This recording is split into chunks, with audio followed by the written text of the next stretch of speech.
Hello po! Ako po ay magluluto ng sisig. Ngayon po ako po ay nagpapakulo ng tubig. Lalagyan na po natin ang ating atay ng baboy. Tsaka po, puso ng baboy po ito. Pakukulan lang po natin para po matanggal ang lansa. Lagyan po natin ng asin.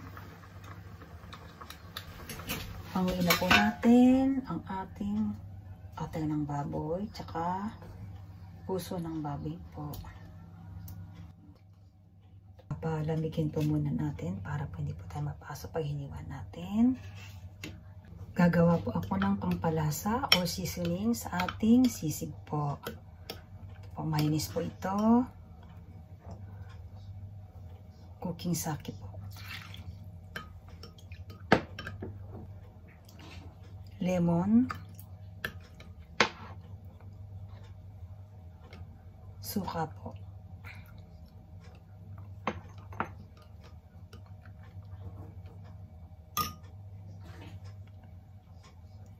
Toyo po.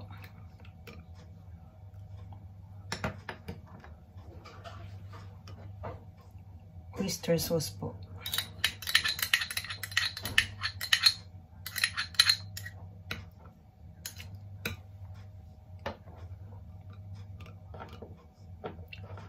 Salt po.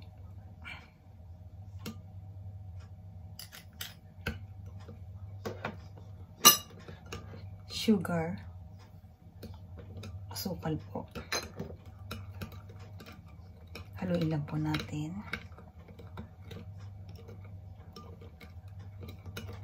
Ito po ang aking pampalasa or seasoning sa ating sisig. Hiwain ko naman po ang ating mga ingredients. Ito po, luya po ito. Bawang naman po ang hiwain natin. Didikdikin po muna natin para po lumasa po. Ayan po. Hiwain po natin ang maliliit. Hiwain po natin ang sibuyas.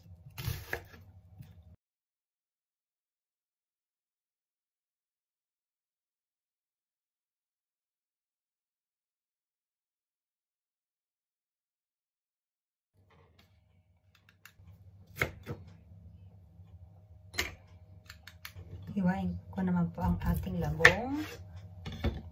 Yan, hugasan po natin.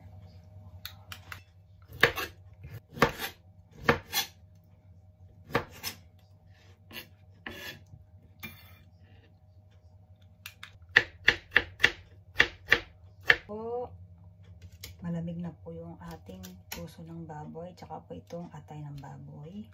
Hiwain po natin. Hiwain ko naman po ang ating baboy po. Hiniwa ko na po itong ating puso ng baboy po. Ayan po. Hiwain ko na rin pong ating liver po. Maliit lang pong hiwa din. Ito po, nahiwa ko na po ang ating mga ingredients. Ang ating pangsahog sa ating sisig. Ayan po.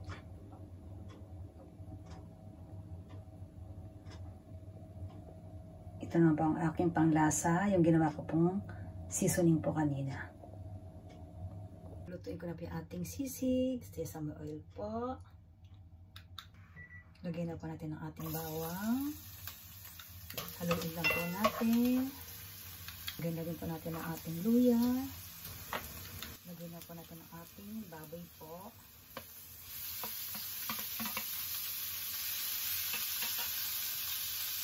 Haluin po tayo ng halo para tamad lang po tayo ang ating baboy. Lagyan natin ang ating puso ng baboy. Lagyan natin ang ating atay ng baboy po.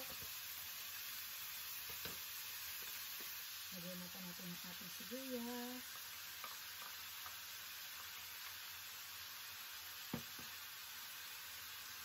Lagyan natin ang ating labong.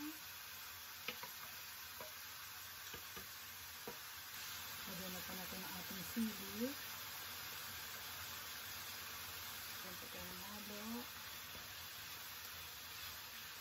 Lagyan natin ang ating panlasa po ang ating seasoning na ginawa ko.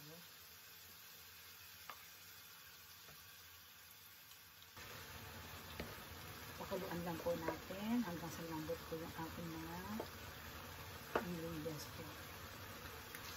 Hinaan lang po natin ng apoy. Ilagay na po natin ng paprika.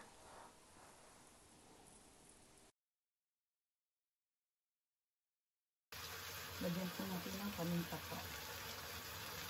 I-check po natin. Masarap po. Luto na po. Ito po, luto na po yung aking sisig. Tikman po natin.